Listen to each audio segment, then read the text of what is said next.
You're watching Oilers Nation every day with Tyler Yaremchuk. Your one-stop shop for all things Oilers.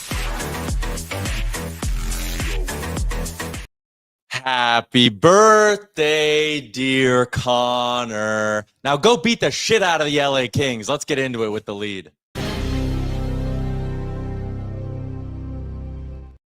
Welcome into Oilers Nation every day, live from the Sports Closet studio. Check them out online, sportscloset.ca. Maybe you're like me and Liam. You want to get geared up for a big playoff weekend for your favorite football team. Sports Closet's got all the gear. The show is a presentation of Bet365. Download the app today. Use the promo code NATION. Whatever the moment, it's never ordinary at Bet365. It's Tyler, it's Liam, and it's a very tan gentleman sitting in the middle. Welcome back. Hi, everyone. The sweater says Moose Jaw, but you were in That's also a sick sweater. I know, it's very Was that cool. a Christmas present? To myself. Damn. From myself when I was at the Moose Jaw store in Moose Jaw. I see. Yes. Probably got the same one. We're matching. That's nice. It's a little childish, but it's something you do as you get older, justifying like splurges for yourself around Christmas and just being like, it's my Christmas present. I have a hard time when I'm going Christmas shopping not buying a gift for myself. Yeah, no, I feel it. So if I have to go 3 times to Christmas shop, that means 3 gifts. Yeah. So I have to try and do it in one shop because then I'm spending more on myself than anyone else. Yeah, that's fair. How's Mexico? Good? Oh, so good. Went to Bucerias, or the area of Bucerias. So never been there. So it's like north of Puerto Vallarta. I want to shout out the Goalie Bar in Bucerias. It's got a mural of Grant Fuhrer on it. Sick. He's the logo. In Mexico, you can do these things. And waiter and bartender wearing Oilers jerseys. Really? Oh, yeah. Did you go there to watch games? Oh, yeah. Oh, sick. It was electric. Did you know it was so electric that the electricity went out? Unfortunately, in the Pittsburgh game, but I was gonna say, did you watch the Seattle game? The electricity went out in that game too. oh, did it? Oh no, the was lights the- turned off in the first really? period. Yeah. that was our first kind of day night there. So I couldn't find a TV channel or a place to go watch it yet. But anyways, beautiful area. Sayulita, San Pancho, Loda Marcos, all those areas. Loved it. Golfed a bit. Oh, yeah. Yeah, played a Greg Norman design course. Ooh, the shark, they call him. Yeah, the Shark, the commissioner of Live, I believe. Mm-hmm. And the cool thing about it, it was a little bit pricey, but I went in the twilight, so got a discount. They had these comfort stations, and comfort stations A for one. If you ever played a golf course that have them, are amazing. But this one, each comfort station is like a margarita bar and taco stand. Damn. Oh, amazing. It was one of the best golf experiences I had. I shot terrible, but the food was amazing. And it doesn't even matter. Doesn't even matter. Well, here's what you've missed. You were gone for the last 10 days. Yep. So you've missed a handful of Giant Game Day shows. They beat Anaheim. Yes, I'm aware. They beat Seattle. Lights went out that game. Mhm. Got a great win against Boston. Fell flat on their face against Pittsburgh. But it was still an epic game. It kind They of was. made Yeah. it interesting. 3 players did. Yeah. Anyway, It really was 3 guys dragging that Yeah. team Yeah. into that hockey game, which is not ideal. And then Saturday, let's talk about that a little bit. We do have a ton of other stuff to get to. It is a short for Giant Game Day. The Oilers are taking on the LA Kings tonight at Rogers Place. They're back from their road trip. Louie DeBrusk is going to swing by. We got our new segment, The Rumor Mill, for our new friends at the Edmonton Police Service. We're going to do our betting challenge, but let's start off by looking back a little bit. And let's do our scoring summary, brought to you, or I should say powered by Booster Juice. Visit a location today to refuel, refresh, and re-energize. And you can also download the new Booster Rewards app to earn, order, and enjoy Booster Juice, proud partners of the Jasper Pond Hockey Tournament coming up January 23rd to 25th on Lake Mildred out at the beautiful Fairmont Jasper Park Lodge. And yes, our team, once again, powered by Booster Juice. Very powered. Hydrated by Booster Juice. Mango Hurricane. Macho Monsoon. Strawberry Sunshine, but instead of strawberry sorbet, go vanilla.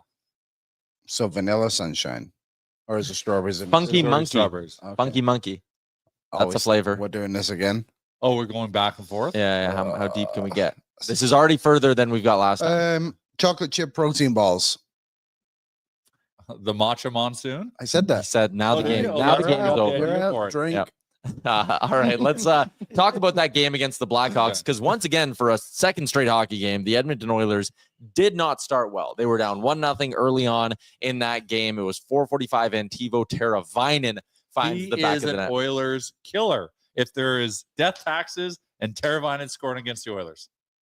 I'm going to fact check that. I was going to say, I'll look that up. Yeah, you find that out, Yeah, Liam. fact check me on that. Brett Kulak had a weirdly tough start to the game. I'm not going to, hold his feet to the fire too hard on it because he's had a great season. But the Oilers, the last two games, what's actually plagued them a lot is running around in their own zone. They turn over pucks. They cannot move the puck well out of their own end. And they seem to snap out of it after the game's 20 minutes in. But it's just weird right now. In the first period, they're sleepwalking. They're thinking it's going to be easy. And that's kind of what happened, not just on this goal, but I didn't even love the 2-0 goal. Nick Foligno from, guess who? Teuvo Teravainen and Alec Martinez. And this one... a case for my story, isn't it? Yeah, it is. This one on Calvin Pickard has to stop this one. Shout out to the Blackhawks for the highlight as well. This is the one I looked at and was like, man, Stuart, a better backup stops that.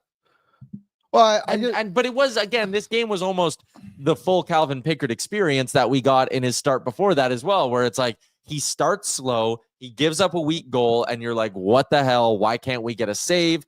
And then Pickard dials it back in, and then he gets the win and makes 3 big saves on the way to the victory. Justin Teravainen quickly. Okay. He has scored 26 points against the Oilers in 20 games, which is the most he's ever scored against any team in the NHL. I'm not lying. And that is all off the eye test. I have seen Teravainen score a lot against us. That's a tremendous pull. Pickard wasn't good to start this game. And he's going to be the topic of our Short for Giant questions, so we don't need to dig into it too much, but still, that game really did feel like the full Calvin Pickard experience, because after the first period, he faced 14 shots, only allowed 1 more goal, made some big saves in that mix. Yeah, it's kind of what he does sometimes, doesn't it? But I think saying a better backup goalie would have saved it is harsh, because I think he's been relatively good this season. His body of work is fine, is what you want. It's perfectly adequate. And I have a take on it, but like I said, I'll save it for the Short for Giant question.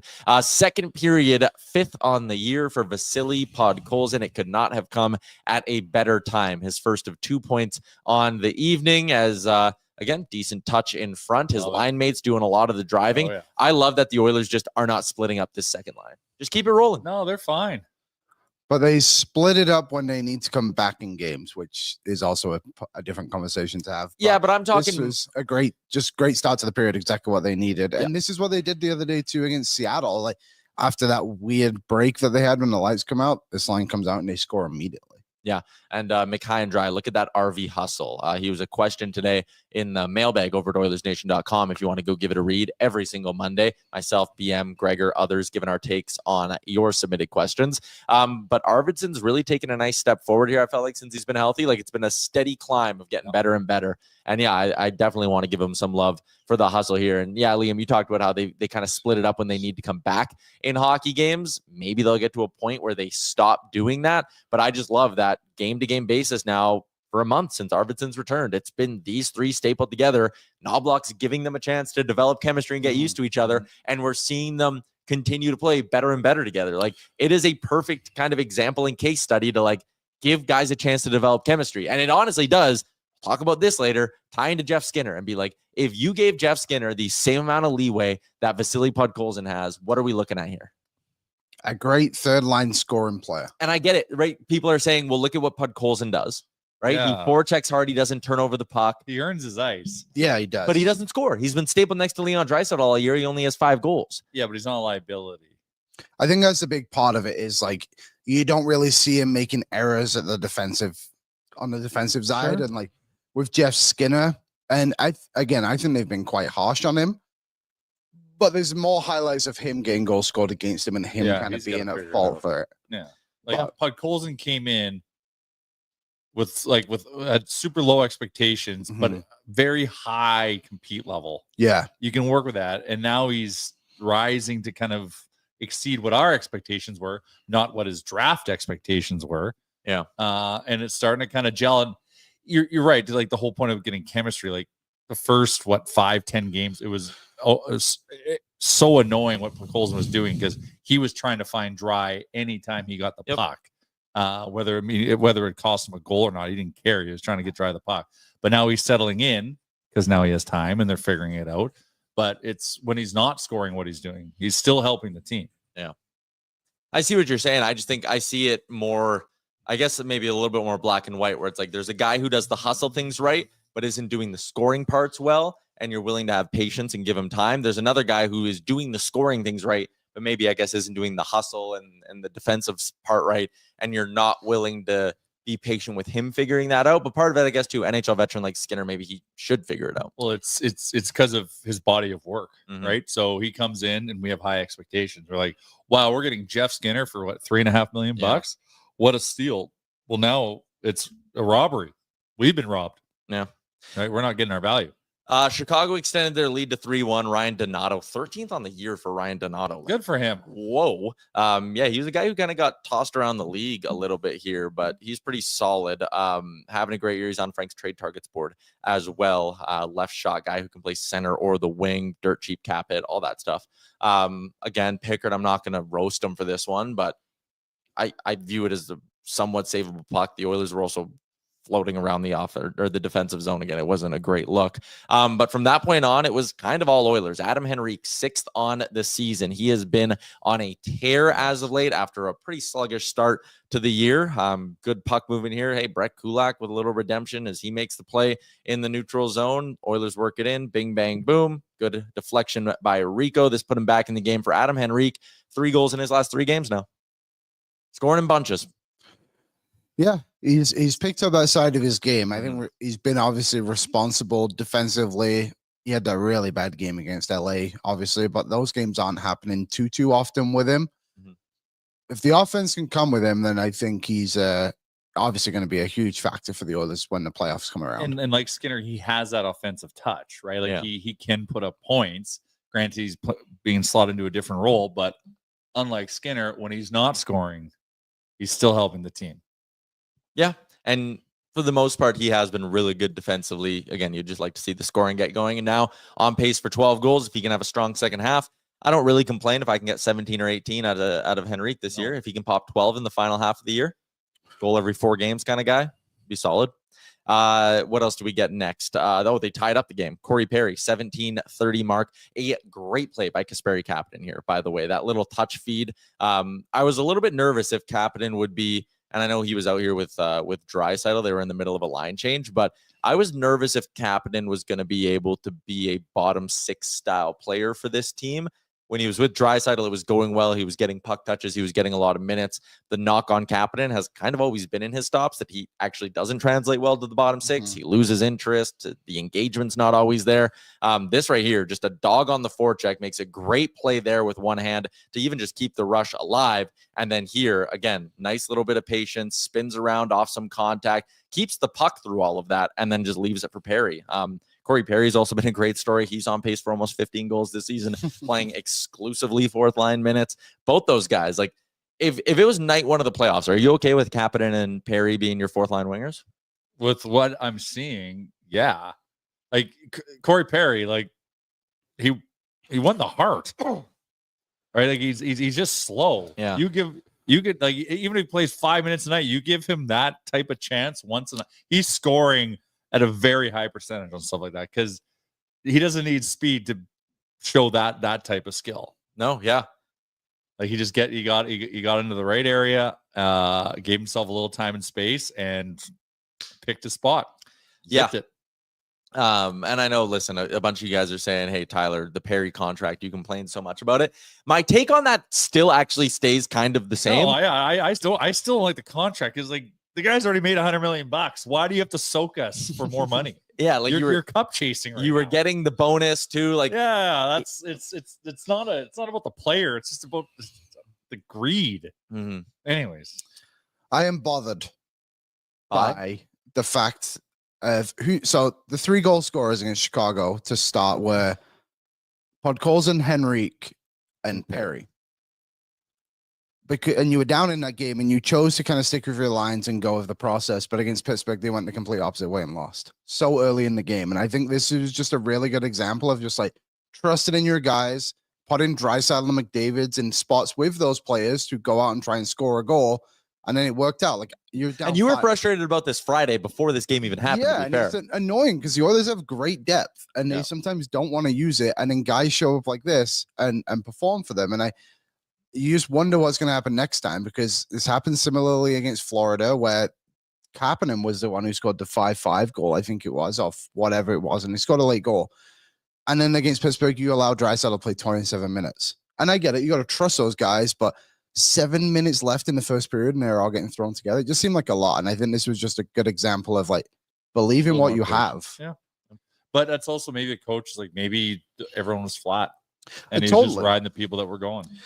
Like it might be a little bit different. Maybe everyone in the Chicago game was equally as bad, or obviously you have to think he saw something. I'm wishfully thinking that. Yeah, and Brian put that Pittsburgh are also a better team. Not that much better. No, not the gap is not Chicago's. But what about as of late though? Hasn't Pittsburgh heated up a little bit? They're 500. Oh, they're just on the year. Yeah, they were they were in the dumps. Well, they were on a 4-game losing streak when the Oilers went and played them.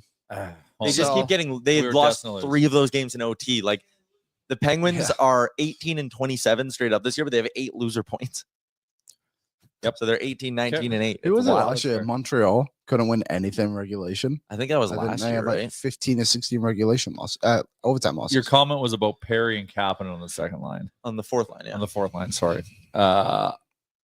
Even think about Kapanen now, and I'm just going to create a narrative here, is that maybe he really wants to be here. I think so too. And that's why he's like accepting of being a fourth line player. And I also doesn't play with Corey Perry. Also, he got put on waivers at this stage of his career. Of course. I think it might have been a little he's bit gone of like through a cycle where he's been cycling through teams, moving around, getting a chance, moving his way back up to the fourth line, or and rinse and repeat. There might be a couple things like, hey, I'm tired of doing that, but I'm actually on a team that has a chance. And I also think, and maybe this is something to Edmonton treating their bottom 6 guys well, which again, I talk about from a lens of like, you gave Janmark an extra year. Why'd you do that? They brought back Connor Brown after everything that went down in the first 60 games of last season. Perry gets his 1.15. Maybe Kapanen looked at that and was like, oh man, if I come here and just do these things right, like they'll sign me for 8 years. They'll give me a 3-year deal this summer. Like they'll overpay me. Yeah. I want the Corey Perry deal is what he's saying. Third period, the Oilers get exactly 1 look on the power play in this hockey game, and all they needed was 1 look. After the depth guys, like you said, Liam, kind of brought them back into this hockey game. It was the big guns finishing it off. Zach Hyman from Leon Draisaitl and Evan Bouchard make it a 2-point night for one Leon Draisaitl on the ice for 3 of the Oilers' 4 goals. And Zach Hyman, Shaq Hyman, as they call him. Like Dry just looked like he timed out there for a sec, eh? A little bit. He slowed down the game. He slowed it right down. The best part about this is that I had Draisaitl a power play point and Zach Hyman anytime goal. Ooh, wow. That was sick. I like to try to create theories leading into the game around my betting in terms of what's the story leading up to it and what I think players are going to rise because of that story. And this was Connor having his 97 retired in Erie. I thought he was going to go and just shoot the lights out right after that. And in fact, I should have looked at it differently because that would have been a little bit emotional draining. He had to fly away from the team. Family's all in Chicago. I thought he was going to show up after, but not to say he played bad, but I should have looked at it differently. Instead, Leon was jealous that the Prince Albert Raiders haven't retired his number yet, and he went off and had 3-point night. I guess that could be. They might have to. Connor McDavid held pointless in 3 of his last 5. That is alarming. I don't know about alarming. Well, I mean, it's not great. No, they've not played good teams in that spot too. I'm not like worried about him by any means. But he has some third assists out there, right? They could easily have like let's not count him. Setting up the zone. And setting up the scenario for a goal a couple times. You saw him on the ice. He made a pass, and all of a sudden, it touched 3 other sticks and went in. I'd only make this case for Connor McDavid. See, here's my. I'm not worried about McDavid. Obviously, that would be idiotic of me, and I've said way worse things on the show before. So, but the thing is, like, it's now been 2 kind of spots this season where McDavid has not been up to McDavid's standards of production. The start of the season, he was slow. What do you have? 8 points in 10 games, which is great for normal players. And now, like you said, what do you have? 2 points in his last 5 or 3 in his last 5, something like that. Like, that's not right. You know what I mean? Like, he's still a top 10 in scoring and everything like that. But like, we see this guy go on endless point streaks, and now he has like 2 really kind of weird cold spots. He's going to heat up. He totally will. And he'll probably have 5 points tonight. But that's a tough game, but I hope so. They took Hyman off his wing for a bit, which was He's silly. back on. Connor will be fine. Yeah, I do think there is something to that too. Having Hyman taken off his wing for a little bit, although like in the past we've seen McDavid stay productive no matter who he plays with, and it also goes back to, if you want to have the MVP conversation, this is something. I tweeted last night that got a lot of attention, but TSN and the Bar Down crew at TSN did their midseason Hart Trophy thing, and they had Connor McDavid in their top 5, and Leon Draisaitl wasn't. And I said that's a hilarious way to admit you haven't watched the Edmonton Oilers this year, because man, Leon Draisaitl is without a doubt been their best player this season. It's crazy, but it's true. Like, that second line, there have been so many nights where that second line is the line that is going. Yep. I mean, Draisaitl, since McDavid went down with his injury, that's when it was kind of became noticeable how effective he would be. And obviously McDavid not being there, but he's been able to keep that standard the entire time. Like, he just snapped a 14-game point streak, and now he has 4 points in his last 2. It's something, man. Someone said he's created 35 grade A chances in that time as well. Just looking at his individual numbers in his last 5 games, Connor McDavid has 17 individual scoring chances for at all strengths in those 5 games. So he still is averaging 3+ really good looks a night, 3.5 really good looks a night. Oh yeah, Figure it out. It's gonna the floodgates are gonna open. Mm-hmm. I think this is just a really great Draisaitl. The last 2 lines just showed the kind of player that he can be whenever he wants. Against Pittsburgh, obviously he played a ton. 7 shots on goal, 2 goals for. Against Chicago, 1 shot on goal, 2 assists. Mm-hmm. You get you a man that can do both. All right. Okay, let's continue along with the show. Oilers beat the Hawks. They're back in the win column after losing to Chicago, or after losing to Pittsburgh. And they currently sit, by the way, 6 points back of the Vegas Golden Knights for the top spot in the division with a game in hand. So here's a look at how things are currently shaking down in the Western Conference. And as you can tell, just based off this, tonight's a big one against the Kings, because if you can beat the Kings tonight, you then move into a spot where even if the Kings win both of their games in hand, they're going to be tied with you. LA actually does hold the tiebreaker over the Oilers right now. It is regulation wins, and LA has 3 more than the Edmonton Oilers. But still, tonight, nonetheless, a big game and a 4-point swing in the Pacific Division. So let's talk a little bit more about our Sherwood Ford Giant Game Day, as Edmonton is back on home ice. Sherwood Ford Giant Game Day brought to you by, guess who? Our friends at Sherwood Ford the Giant. They're hockey fans helping hockey fans right now. If you're a nation citizen, you can get $500 towards a service plan with a purchase. And even if you didn't make your purchase with Sherwood Ford the Giant, you can take advantage of the Nation Valet service. They come, pick up your vehicle, drive it to the dealership, do the maintenance, drive it on back to you. Never visit the dealership again for car service with Sherwood Ford the Giant. Let's kick things off. Some fast facts from our friends at Sherwood Ford the Giant. It's David here at Sherwood Ford, and we're sure looking forward to Warren Fogel's return to Edmonton tonight. He had 3 points when these 2 teams met in LA just before the new year. Let's go Oilers! Hey, this is Jose out here at Sherwood Ford. You guys better watch out for Evan Bouchard. He has 11 points in the last 10 games against the LA Kings. Let's go Oilers! Giant Mike here. Zach Hyman scored on the power play last game, which is red hot in the last 10 games at 33%. Kind of like that Mustang. I red love hot. that Mustang. You got to go to the dealership and see that thing. It is gorgeous. It's beautiful. We have a meeting with Sherwood Ford tomorrow to finalize the actual package around the nation. I like LA that. service. And on Wednesday, we are doing another edition of Truck Talks out at the dealership with Giant Mike. Giant Mike. Yeah, we're gonna take him on a ride. He's gonna pick out a Should vehicle. go in the Mustang, the That red would- one. That'd be The pretty old sweet. But we're going to go on a ride with Giant Mike. Mhm. We're going to go around Sherwood Park a little bit, whatever whip he picks out, and we're going to talk to him a bit about the Oilers, and we'll post the videos when we're done. Takes the smallest one. All you big boys in there. Giant Mike. Shout out to Sherwood Ford at the Giant. Edmonton taking on LA tonight.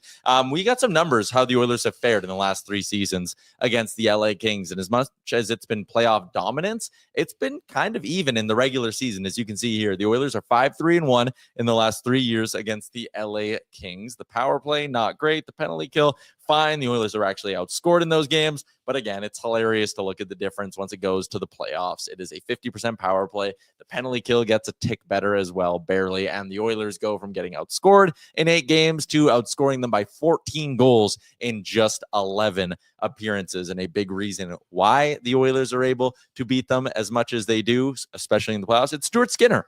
His numbers against the LA Kings are very, very solid, especially regular season. Like, again, the wins have come How's with that Stu. playoff number? It's still actually okay. Like, I don't think it's as bad as it looks because he has a handful of games in there that he stole.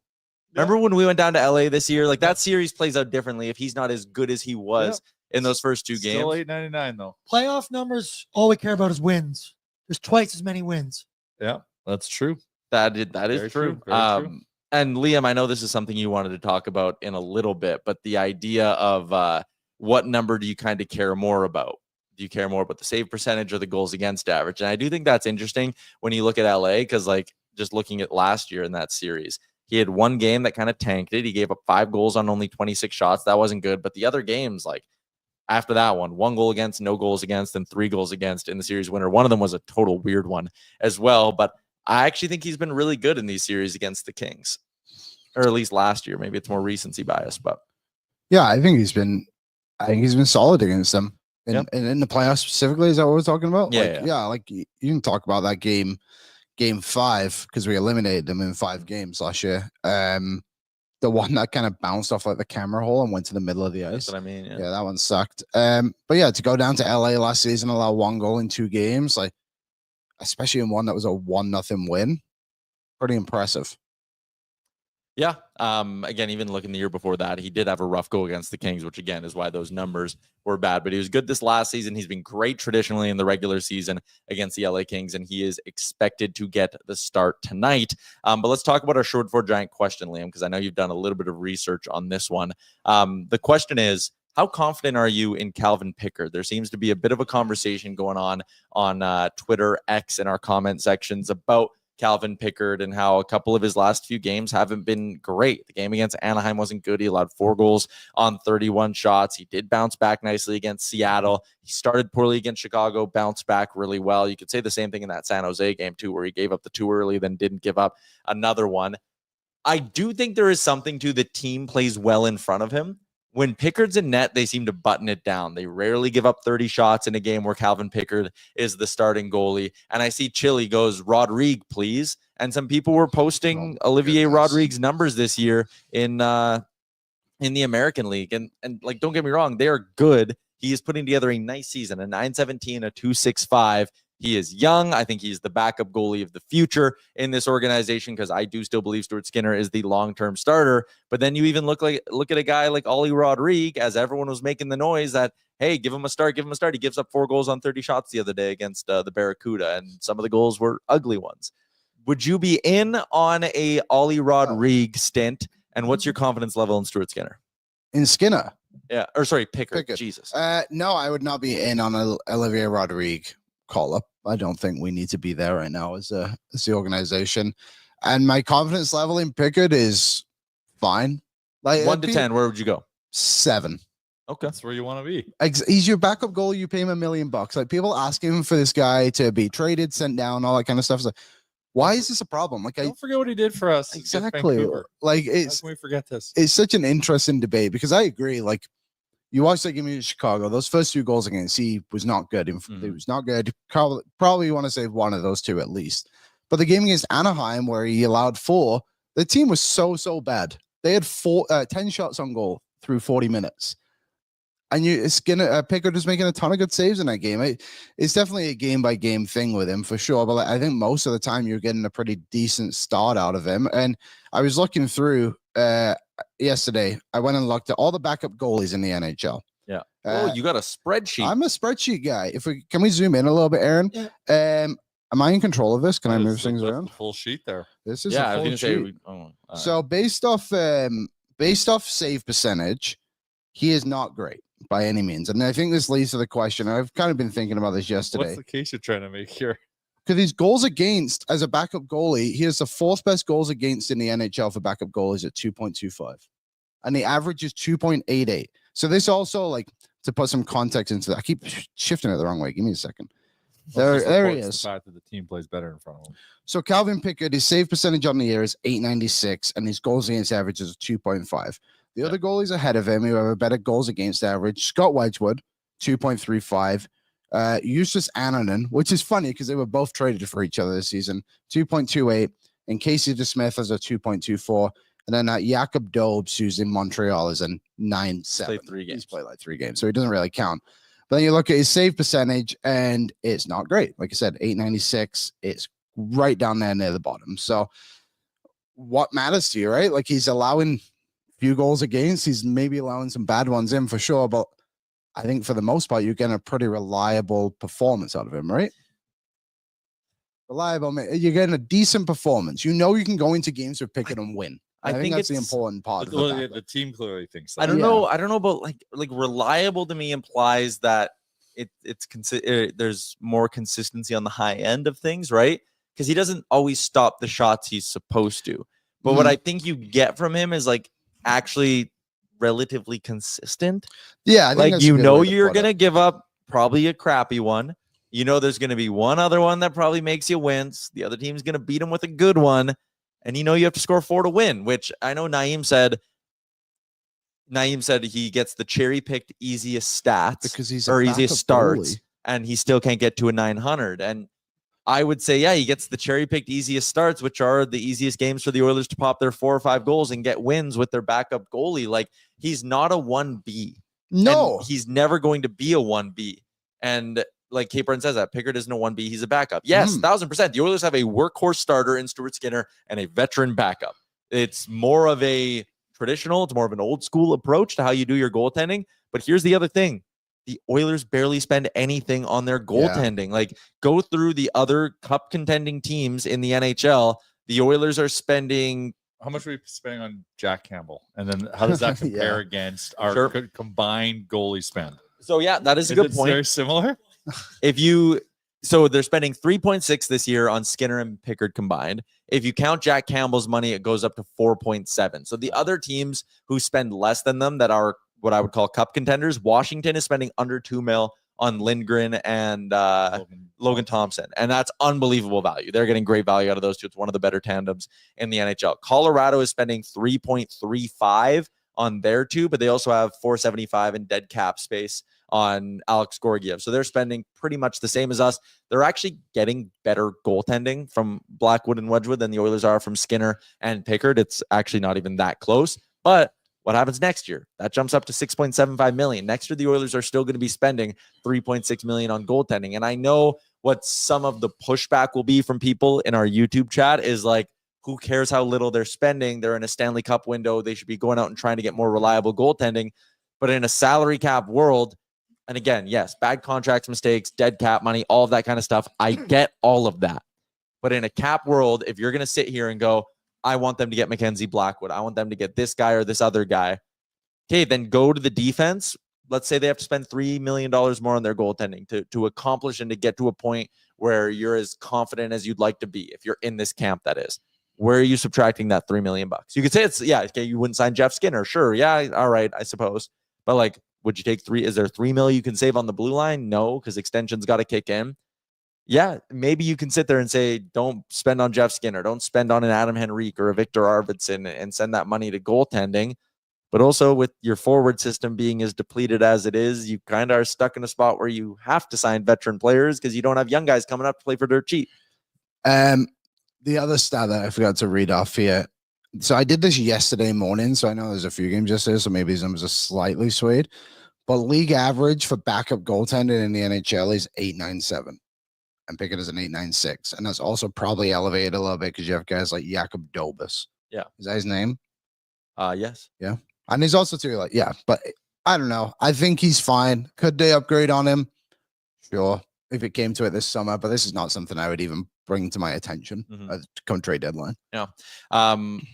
Let's continue along with the show because I know Louie is going to be here in a little bit for his weekly appearance on the program. But let's do a little bit of rumor talk for the Edmonton Police Service, who want to remind you to curb the danger. Report an impaired driver by calling 911. If you suspect a driver is impaired by drugs or alcohol, call 911 immediately. You'll be asked to report the last direction of travel. They'll give you some other instructions, but you can help keep our roads safer this hockey season. For more information on Curb the Danger, visit edmontonpolice.ca/impaired driving. Make sure to ask for Officer Yaremchuk. I'm on the case, and I'll get you. The rumor mill. Jay, we haven't had you on, obviously, in a while. Yes. So Frank has his new trade targets board. There is really, like, AB, if you want to show us the top 10, like, there's Provorov. I don't like Ristolainen. I don't like Lindgren. Byram, I think, is unrealistic. So you have kind of a collection of guys. Provorov going to blow it up after the owner said he's not going to blow it up. They might blow it up, yeah. Like Provorov is maybe the only good fit there. Also, I wrote an article at Oilersnation this weekend just about some under the radar or maybe off the board ways, outside the box. That's the word I'm thinking of. Ways that the Oilers could go about acquiring a defenseman. I talked about Montreal. Can you somehow convince them to give up Michael Matheson? And that is a guy I'd pay a ton to find a way and go and get, because they have Lane Hudson, Logan Mailloux, David Reinbacher, Caden Gooley, all coming up through their system. They traded for a veteran in Alexander Carrier. They still have David Savard. Like, if they're not going to get a lot for Savard, maybe you can convince them to give you Mike Matheson. I also talked about Utah. Utah was depleted in terms of their defensemen early in the season because they were missing Marino. They were missing Dursey. You say Kesselring, I'm going to vomit. Okay, well, Marino and Dursey are apparently going to be back by the deadline. Maverick Lamoureux, their rookie standout, was playing great hockey. He got hurt, but he could be back right away. If you take those three, they have Sergachev, they have Kesselring, they have Valimaki, they have Ian Cole, and they also have Robert Bertuzzo, who I know is hurt right now. But they have like 8 defensemen who are NHL defensemen at this point. No one's talking about it because Utah was more focused on getting healthy. But, like, is there a chance? And honestly, I wrote it. I said, any one of Marino, Dursey, or Kesselring, I'd take them. They make this team better. Kesselring would be tempting, Jay. I know. I don't know if they'd give them to you, but it'd be tempting. I just don't see them getting rid of Kesselring. Yeah, Out of all those guys, sense. Doesn't make sense for them. Yeah. No, they're a team that's kind of. And still with Dursey, I wouldn't see them. He's he also 2028 is when his contract ends, but he's unprotected right now. I don't know. I don't see Utah as that much of a fit.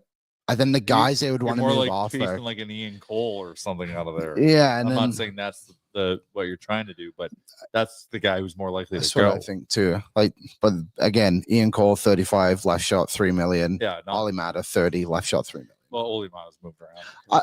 Why not just go for the other young defenseman on Frank's board? Which is who? Keandre Miller. I don't know if he's reliable enough. Offensive, right? Not really. He's kind of. Frank basically described Don on us when he told him about him. Yeah. Well, we have one already. He's not offensive, but he's not offensive, if that makes sense. I want to shout out Darnell Nurse. Daryl. Yeah, I know we're doing it, but just shout out Nurse. I love that idea. The other he's well on the board. Amazing. There's no way you can give Buffalo what they want because your top prospect is a guy Buffalo traded you. You give him back. Flip him. Just flip him back. But at least they know what they got, and now he's having a good AHL season. He's an all-star. The other team I talked about was Columbus. I was like, hey, if they were to keep, and again, these are like out of the box, out there ideas. Bad. Yeah. Bad. But they're in a wild card spot. I know. They've won 1 point off out of the first wild card spot. I will say, I'm doing my best on the Provorov thing. What do you mean you're doing your best? I'll tell you after, but I told these two. Like, you're making calls? I'm making calls. I'm doing my part. You're a donkey. Are you watching film? That means I've watched some film. Yep. Made some calls of what the right people know. Get his younger brother to decommit from Ohio State so that No. doesn't want to sign in Columbus. It's not about How to become a Golden Bear. Exactly. Yeah. Well, Get him to youth. Get him I'm to doing do my a bit. best. That's all I can say. I'll let you know. Okay, we'll talk about that more That later. is so cryptic. Yeah, it doesn't even make It's sense. got me. It does make sense, It's but I don't want to reveal my secrets. What? Yeah, you're gonna like it, Jay. When I tell you, can you tell us Can you somehow inform the audience without so- revealing too much? In my spare time, I'm the head scout of a junior hockey team. In the BCHL. Ivan Provorov has a younger brother who is junior eligible. Oh, this is when we do our little connect the dots. Think, Do Jay. your own research. Yeah, do Made your a own few research. calls. Okay. See what we can do here. Yeah. Anything for a cup. Yeah. So get the brother here. Maybe. He should be in He's the really good. BCHL, I or think he should be an Oil King. One of the two would be perfectly fine with me. All right, so Liam is serious. He's doing work. I like that. Let's get out to the guest line every Monday. It is a pleasure to be joined by Sportsnet analyst Louie DeBrusk from his truck studio, which always gets the chat fired up. They love it, Louie. And you know what? But My truck studio is having some audio problems, so I'm going to have to go speakerphone. For whatever reason, the Bluetooth's not picking up. So I'm going to have to do some adjustments and some fixing up in my truck studio here for the Monday calls.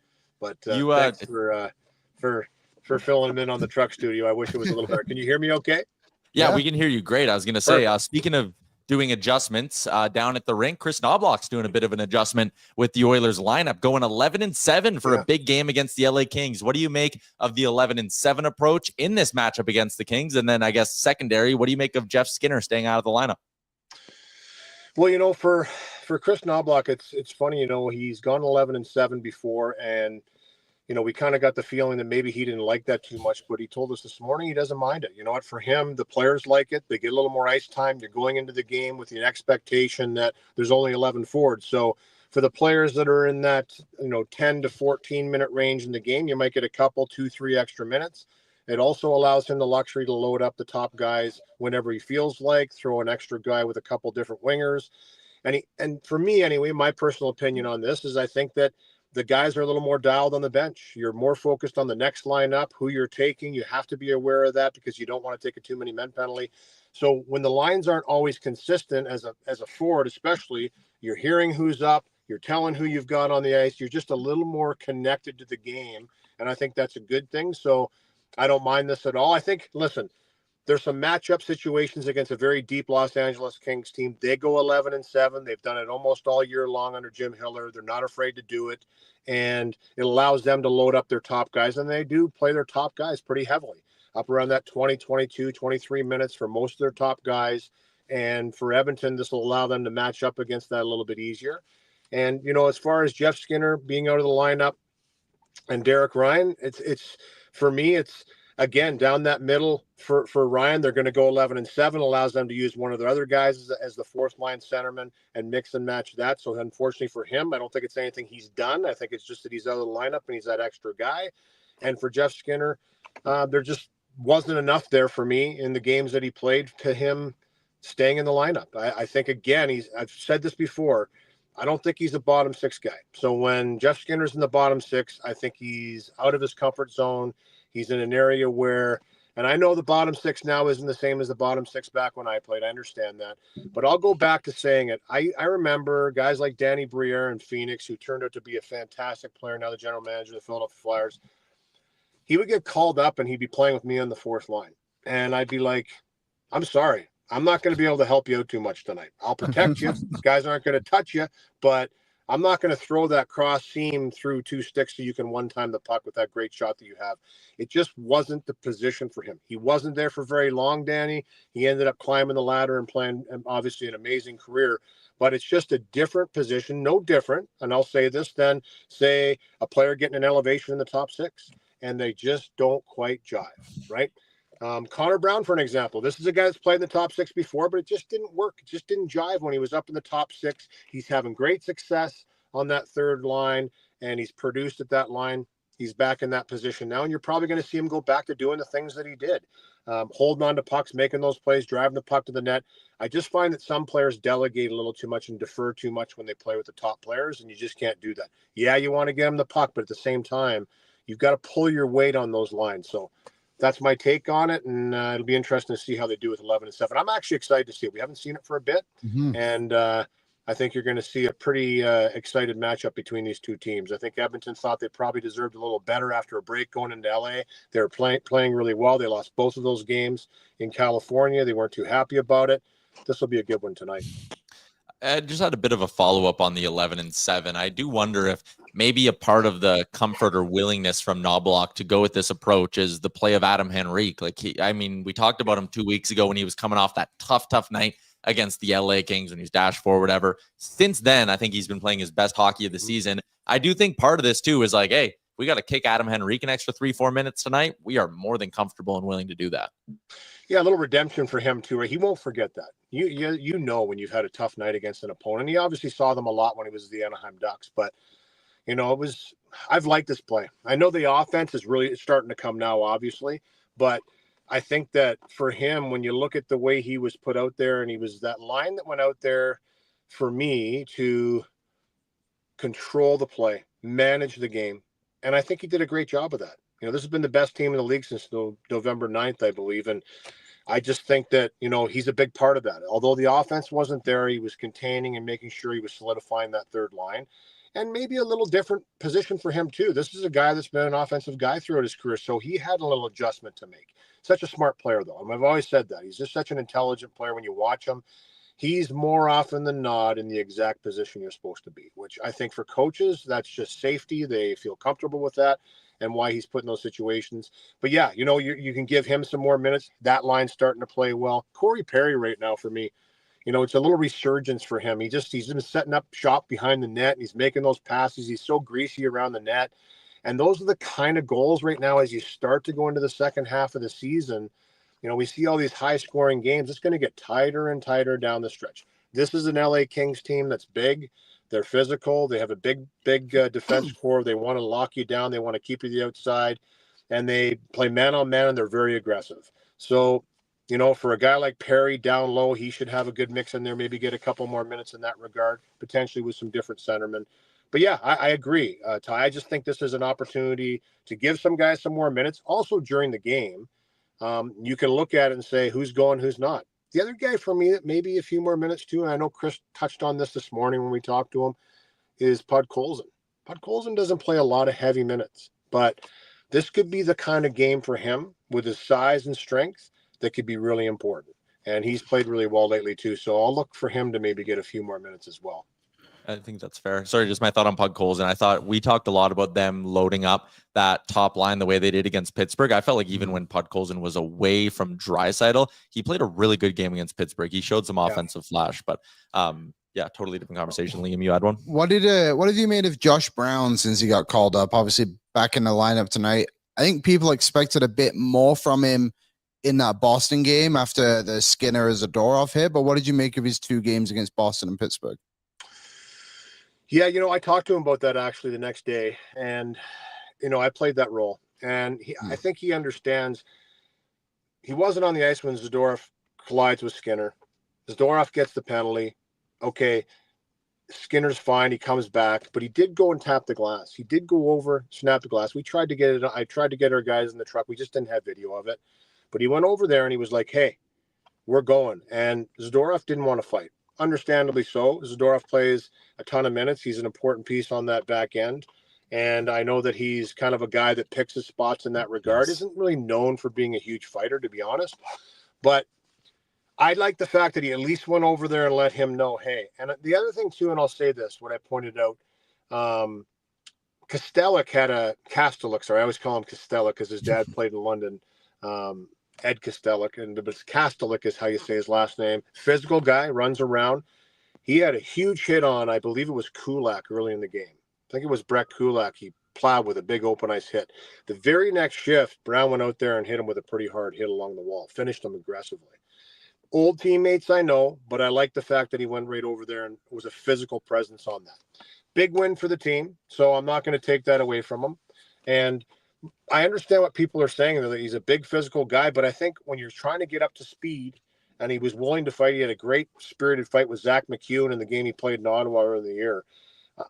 I expect him to be physical tonight, and I think he will be. I think he understands 11-7, opportunity to go in there, be in the lineup. A guy like Tanner Jeannot, who plays a physical game, that third line for LA in the first matchup between these two teams, dominated Edmonton, Fogle, Byfield, and Tanner Jeannot. That line's been switched up a little bit with Moore being back in the lineup from the first meeting.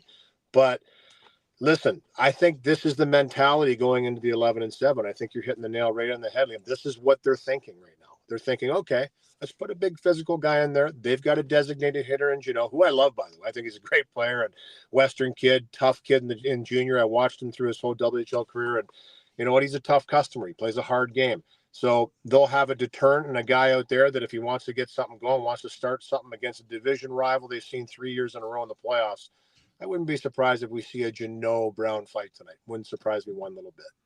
I don't mind that. You mentioned Kastelik, and we had kind of talked on the show, but like when he was a pending UFA, like, man, the Bruins sell. Like, is that maybe the guy? They sign him. But watching that game against Boston the other day, if the Oilers decide to add a forward, Trent Frederick, I think, would look real nice for a playoff run here in Edmonton. One of those guys who could add some sandpaper to the bottom six. Good player, too. Good kid. Know him well, obviously. Went on a couple of dad trips with his dad. He's a great guy, too. And from the St. Louis area, listen, a passionate player, big kid. That's the thing you don't realize about Trent Frederick is how big he is until you're standing beside him. He's a big kid. But he's a first rounder. This kid's got some skill, too. 17 and 18 goals in the last 2 years. Doesn't get a lot of power play time.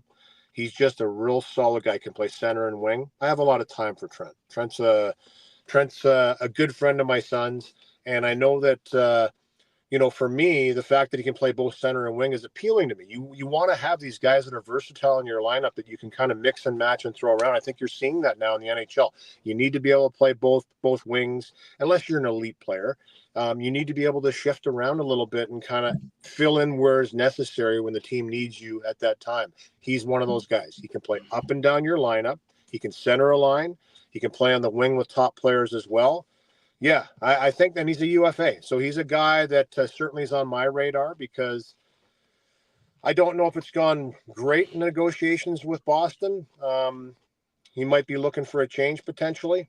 And if he is, there's going to be a lot of suitors that want him. But certainly would be a great addition here. Yeah, it'd be interesting. Liam, you had another one? Yeah, there's the conversation around Calvin Pick, and we've spoke to you about this before, but I wanted to ask you something a little bit different. His save percentage is, what was the say, 896, but his goals against is a 2.50. What do you see as a more like important stat for a goaltender like Pickett, who is clearly the backup on this team? It's always the question, right? Is it save percentage or goals against? It's interesting. Save percentage for me. I think, really when you look at it, that's kind of the however many shots you're having, how much are you stopping? Sometimes goals go in that just, goals against, you can have pucks go off of skates, 2-on-1s, one-timers. I mean, there's different degrees of goals, in my opinion, that, they're both important, I guess. I'm not trying to take anything away from the stats, but sometimes they can be misleading. But I think if your save percentage is high, it's pretty hard to argue whether or not you're a good goaltender. Doesn't matter what kind of team you're playing on, are you a defensive team or an offensive team? If you're making the high percentage saves, then you're stopping the puck, and that's what you're paid to do. So that's my 2 cents on it. But I think the most important stat is wins. I think the most important stat is you get the job done. And I always go back to the old Oiler days, when Grant Fury, he might let in 5, but he wasn't letting in that 6th. And you hear the old Oilers talk about that when it was on the line, when it was the most important to make that save, the save was made. And I think that's the critical thing. It's just like timely goals for players, timely power play goals. It's not how many you score, it's when you score them. I think for goaltenders, it's when you make that big save. It's when you make that big save. And it seems to me that Calvin has the ability, even though he lets up a couple goals early there against Chicago, he closed the door. Stuart Skinner has that ability too. And he's learned that over time. Like you gotta, I always liked the fact that Grant Fuhr would take that puck and just kind of scoop it out. Here you go, Mr. Linesman, pick up the puck. I'm not really too worried about it. I'll stop the next one. Goaltenders got to have that mentality. So that's an interesting question. I'll do a little more digging into that and maybe give you a better answer next time. But I think for me, it would be save percentage right now off the top of my head. Yeah, I honestly don't know what the answer is, but I think wins, you're right, is the best one. Pickett has started 14 games this season, has 10 wins. They've won 6 of his last 7. And I do think, I don't even mean this to be disrespectful or whatever, but a Calvin Pickard start is 1 goal that leaves you going, stop the puck, man. 1 goal that leaves you going, then they usually beat him clean once, but then the Oilers win 4-3. And it's like, okay, so are you upset with your backup goalie giving up 3 goals on 25 shots when again, you can look at Chicago, you can look at the San Jose game, you can look at the Seattle game. He gives them up early, and then he just stops them in the final 30 minutes of the game, and that's valuable. Yeah, and I think sometimes too, guys, as we know, this team, it's weird. Sometimes I don't want to say frustrated, but there is some frustration there that happens sometimes when they'll come out and dominate a team and the puck just doesn't go in the net. They get goalied a lot. We were having this discussion the other night, and it's a hard stat to try and figure out, but I don't know if I know a team that's as highly talented as Edmonton that gets goalied more often than they do. It's unbelievable. Some kid goes in there in his 5th, 6th game and he stands on his head. They got to throw the kitchen sink at him to get a goal by Askarov, that game. I mean, they finally broke him down, but I mean, it took them the entire game to break him down. It's just, wow, these guys are having performances. So like players, I think goaltenders come in and look at that lineup and go, I better have a pretty good game tonight, or I'm going to let in 7 or 8. And they get fired up. They get fired up to play. I think sometimes, though, when the puck doesn't go in the net early for this team, and it happened years ago, they've gone really, really good at not doing it as much anymore. There's a little bit of frustration, a little bit of a letdown, and that little tiny bit of a letdown allows the other team to come back and have some good chances, and it's usually a really good one, or one that you wouldn't normally expect if you're dialed in. I mean, look at the Pittsburgh game. It's like, you know what? They're going, and there should have been 1-0 35 seconds into the game. It just rolls off the end of Brown's stick on a beautiful pass from Bouchard. You're like, that's got to be in the net. Like, that's 1-0 right there. That's a great start. Draisaitl line comes out, creates another good chance.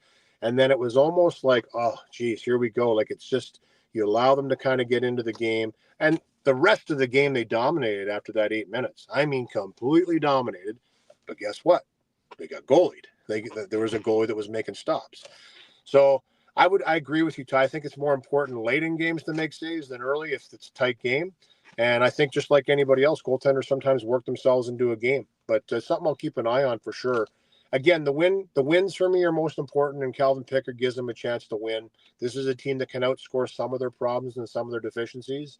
And you know what? They don't want to rely on that all the time, but they certainly can. And I think the other night, like 2-0 deficit, you're going, that was a game again where they probably should have had a little bit, but they weren't very good early on. They just weren't good. They just didn't seem to be dialed and connected. Although it wasn't a lot happening in the game, they just didn't seem to have that sharpness. The sharpness to their game wasn't there. And as a result, they were chasing the game again. But once they started to get going, I don't think it was any question who the better team was. Yeah, just to give you a number there on the getting goalied side of things, there's been 12 games this year, just from my quick little Googling, 12 games this year where they've had 35 or more shots on goal. They've lost in 3 of them, and in all 3 of those losses, they've scored under 4 goals. So again, it doesn't sound like a lot, but in the games where you're putting up 35 shots and really dominating possession, to lose 25% of those games and have under 4 goals in each of them, that does tell you, that they have a tendency to get goalied a little bit. A little bit, especially early, I find. Yeah. It's not a team. Their second periods are best in all year long, and kind of goes along those lines, right? Probably an area they can get a little better at, a little sharper early on, a little more killer instinct, and it would bode them well. But I'd rather a team that gets better as the game goes on than gets worse. And I look at this team, it's the same during the seasons. In the last 5 years, they've gotten better, typically later in the season. This is a team that knows how to ratchet it up. And yeah, I mean, we're nitpicking on all these little things. I know it. This team's been really good, but that's the process, right? You're always trying to make your team better. You're always trying to be a little bit better. Where can you kind of work on things? Where can you get better as far as situational situations in the game? But yeah, that would be one for me, would be early in games, just a little more killer instinct to come out and put a team on their heels and bury a couple early and just say, hey, listen, we're the better team early, and this is how it's going to be. Louie, as always, appreciate your time. Thanks for popping on again. And I'll leave you with a Gene Principe-esque exit from McHigh and Dry, who says Louie DeBrusk, more like Louie DeTruck. So thanks for popping from the truck there studio. You go. Hey, it's nice and quiet in here. I like this. I like disturbances. It's perfect. All right, thanks, Louie. Enjoy the game tonight. All right. There you go. Louie DeBrusk on the guest line, as he does every Monday. Good chat there with Louie. Edmonton looking for a big win on home ice tonight, taking on the LA Kings. Let's wrap up the show with a quick couple segments here. One of them for Bet365. It's our game day betting challenge.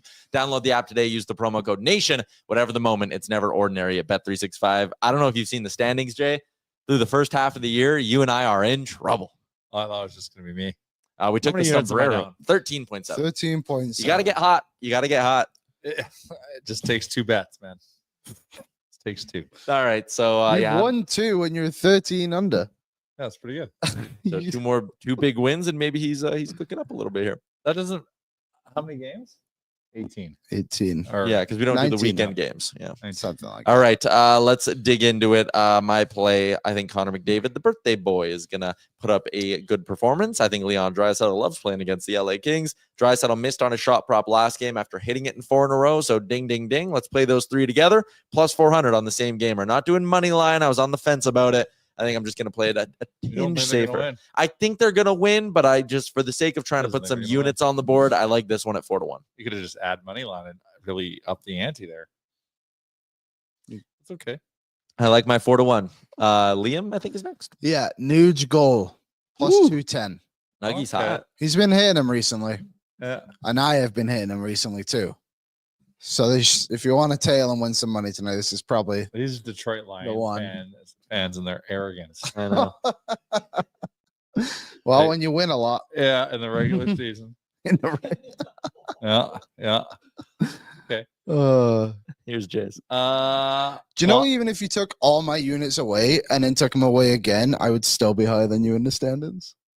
Like all your wins away? Yeah, if you took them away and put me at 0, Yeah. but then also put that 9.7 units him up and -0, I would still have more units won than Jay. That was mildly confusing, but okay. Yeah, Math. exactly. That is Do math. you have a spreadsheet Yeah. for that one? Don't need him, Aaron. Pull up the standings. Oilers money line, because I believe You do. I tease the under a bit from 5.5 to 6.5. And Draisaitl goal because he hot. He is hot. We had someone in here. Leon, $5 on Leon Dries or on Evan Bouchard to go 8 or more shots pays out to $170. He did have 10 shots Damn. against the Pittsburgh Penguins the other day. So, and he had 4 against Chicago. Maybe don't go high as 8. Maybe knock it down. Go like 6. But maybe Bouchard will fire a whole bunch through tonight against the LA Kings. He's actually starting to get pucks through at a very good rate, which I think is a sign that he is about to start heating up. Maybe I even consider an Evan Bouchard goal tonight. Oh, actually, go look for him for a power play point. Oh, that was like +2. Yeah, I smoked that the other Against day. the Kings. It's plus too. 200. Yeah, it was 235 when I got it against Pittsburgh. Yeah. The power play numbers are always good. Draisaitl and McDavid both plus 135 tonight. Nuge plus 240 and Hyman plus 280 to get power play points. All right. All right. Keys to victory for our friends at Sherwood Power Sports and Marine, right in the heart of Sherwood Park, right down the road from Sherwood Ford the Giant. Sherwood Ford the Giant, they take care of your vehicle. Sherwood Power Sports and Marine, whatever you're doing outdoors, whether it's motorcycles, bikes, e-bikes, ATVs, boats, they do it all. Home of the $50 bi-weekly ATV, $105 bi-weekly boat. Shout out to Sherwood Power Sports and Marine. Key to victory tonight, Jay. You're back on the show, back in the mix. Don't let LA bully you. Ooh, I like that one. No, just don't let it happen. Because if you do, then we're gonna give them the edge. Liam? Now, this one might not make a lot of sense considering what happened last time. We need a whiteboard. But I think you've got to let the offense guide you tonight. Like their last 3 games have all been 2-1. 3 games in a row, they've won 2-1 or lost 2-1. If you can get 4 goals against them, there's no way they're scoring 5. I like that. You know what I mean? Okay, say that again. Get the offense humming. If you score 4, they're not scoring 5. Make it a classic Oilers track meet. Yeah. Why not 4-2? So it's Hey, that's fine as well. I was looking through, like, obviously they beat the Oilers. They lost. They don't, when they play good teams, they don't seem to score very often. Like 3-1 loss to the Capitals, 3-1 loss to the Devils. They beat the Dallas Stars 3-2. But yeah, for the most part, like it's pretty much like if you can get a few goals, they don't have the offense to get themselves back in. Fair. We did get a super chat earlier today. We didn't touch on, so I wanted to hit that before we end the show. All of our super chats go towards the Ben Stelter Foundation. So thank you for the $20, Norm. It's going to a great cause because they do great work at the Ben Stelter Foundation. Mike, Leah, everybody involved. He sent in $20 and wants to know, can we see Liam's spreadsheet on which beer is best? Nation beer. Only one answer. Big guy. Nation Beer from Odd Company Brewing. 2 spots in the Edmonton area. Hit them up, Richie or downtown, or go to Liquor Connect. Pump it in. Type in Nation Beer. Find the liquor store nearest you. It's also on tap at some select spots around the city as well. What's your favorite now to give him another answer? Mm-hmm. What's your favorite Motherland beer. Ooh. We don't have the capability of serving nation beer in England. Are you a Guinness guy at all? I do drink That's a an lot Irish of beer. Guinness. I It's know, an but Irish it's beer. Very offensive. See, I like when I was in England, all I drank was Guinness and Carlsberg, and Carlsberg is Danish. Oh, I do love Carlsberg. But Carlsberg is a big one in England. Holland's another big one, which was decent, but I also don't think that's English. I think that might be Australian. Colin.